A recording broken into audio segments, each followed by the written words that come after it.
Hi and welcome. I hope you're doing well. Today I will be sharing and analysing / offering context on 6 key rumours and details shared or speculated on about the upcoming EA Sports WRC game. This will include an exciting bit of info that I discovered recently that you may have missed. Now, this is a longer than usual video, but I promise it will leave you in no doubt as to where we are and what is to be expected. This video contains everything you need to know. We're going to be talking about the release date, the build a car feature, handling and physics, the game engine being used, and whether or not VR will be implemented, plus much more. So let's get straight into it with the release date. So, as you may have been aware by now, there have been rumours swirling since last year alluding to a spring release for EA Rally WRC 23.0, whatever it's called. As you can see on the screen, the passage I've picked up here from gamesindustry.biz highlights the news that the new WRC game, under new management of course, will be released this spring, which would mean that between now and June, we will be playing the new WRC title.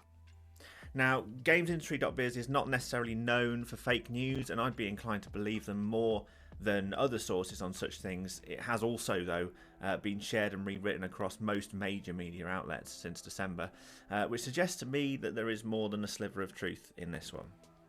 It would make sense given that they'd want a safe annual release window for the new franchise, and spring is usually pretty open for sports and sim titles, and it would also mean that this season's WRC content would remain relevant for much longer, enabling things like live season starts that feature in the studio's F1 title, allowing you to take control of a driver at whichever point the real life season currently stands at.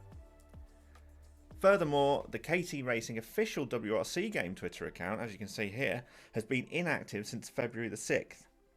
Now that's their longest gap between tweets that I can find, suggesting that Elvis has, without question, left the building. This leaves EA wide open to do as they wish in terms of announcements. The fact that EA Sports also hosted a big bunch of gaming media and sim racing influencers at Rally Sweden earlier this year, without trying to hide it, and may have actually deliberately been using the event in lieu of a teaser trailer, just left us with sort of a it's coming type announcement to get the ball rolling. And the final piece of the jigsaw in terms of release date, well, it's this tweet from Aggiornamenti Lumia, sorry if my pronunciation is off, claiming to show evidence that EA have submitted a game to the Xbox Store under the genre of racing and flying, which can surely only relate to the new WRC title since the F1 franchise has a different placeholder.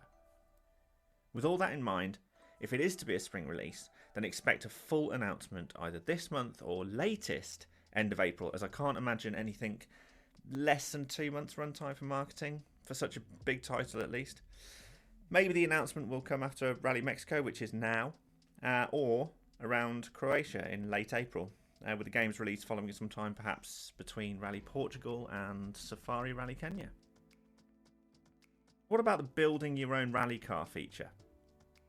Building your own rally car from the ground up is a dream for every fan of the sport and geeky sim racer ever.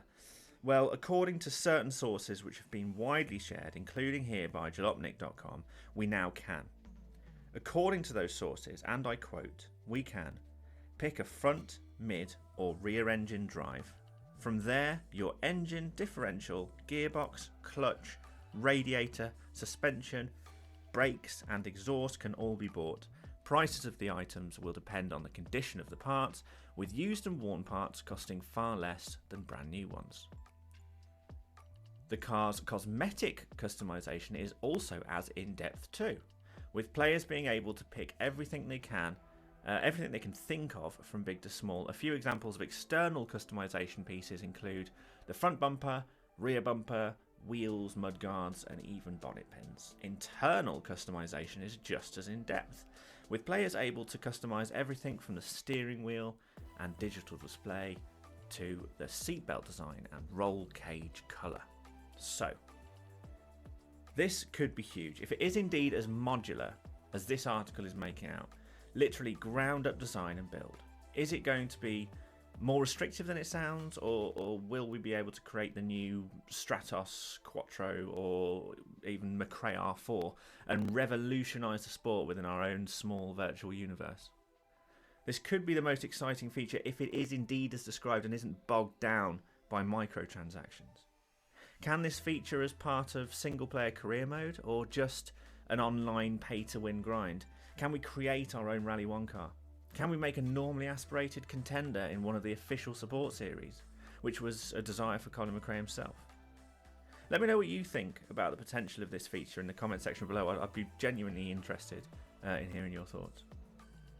So what of the handling and physics? Handling and physics have been a big part of what makes the Codemasters Rally titles great. At least on loose, unsealed surfaces like gravel, tarmac was less of a hit in Dirt Rally 2.0, though I strongly suspect that the developers have listened to criticisms and also benefited from now established input from John Armstrong and other real-world rally driving consultants, or whatever their official titles would be. I'm really excited to have a truly authentic handling experience for all classes, from historics and amateur level cars right through to the WRC support series, up to the hybrid Rally 1 monsters. I'm utterly convinced that the Southern-based studio will do these cars justice and give us the most authentic rally driving experience ever released in a mainstream title. I'm willing to stake my very insignificant reputation on it. So the game engine. Now this rumour hasn't been backed up by anything particularly solid, aside from some job vacancy advertisements for Codemasters a while ago that were looking for people with experience in Unreal Engine. I think Unreal Engine 5 it was specified.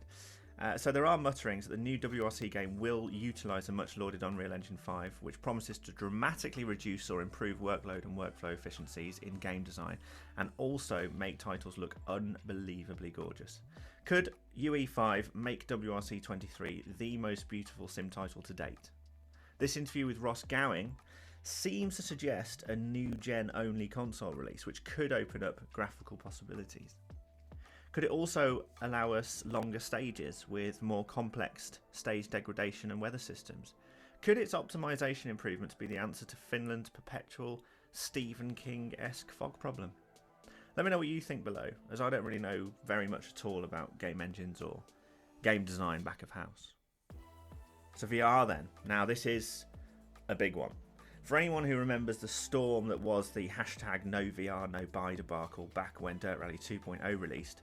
Anyway, let's try to unpack whether or not VR will be included in the new title. For my take, yes it will, of course it will. I don't need it to be added personally, but I think it will. A, because it has been implemented on previous Dirt Rally titles, and B, because it was done well and people like it. Also, this tweet for me more or less confirms it. The social media team tend not to tweet for no reason. There's usually something more behind it. And considering that this tweet came out at a time where we are expecting news about a new game, I think it speaks volumes. Whether it will be in at launch or not, I don't know. And don't think it matters so long as it's well implemented. What about the bonus news? The bonus news that you may have missed is that Codemasters/EA have started teasing the community. Now, if you haven't been part of the dirty gossip movement that has existed online since before even Dirt Rally 1 released way back in 2015, then you may not be aware of just how much the developers like teasing us and making us work very hard for tidbits of information before they are officially released. Well, it has started again, this time for the new title. A few weeks ago, EA Rally tweeted this innocent 4-year anniversary tweet for the wonderful Dirt Rally 2.0, thanking players for rallying with them, which is nice. But what you may have missed, and to be fair, I only discovered it after being prompted a couple of days later by a member of EA staff, that there was indeed a little tease out there. And lo and behold, if you zoom in on this picture, just below the 40 speed limit sign that John is defiantly ignoring, then you will see the sign has been edited to read later this year. Fairly vague, you might think, but it does signal the beginning of the teasing, and this won't be the only one. So keep your eyes glued to those socials and let me know if you find anything interesting. I'll be sure to give you all the credit. Well, that's it for this video. Thank you so much for watching, and if you can, please like and subscribe to the channel, as it really does make all the difference. See you later.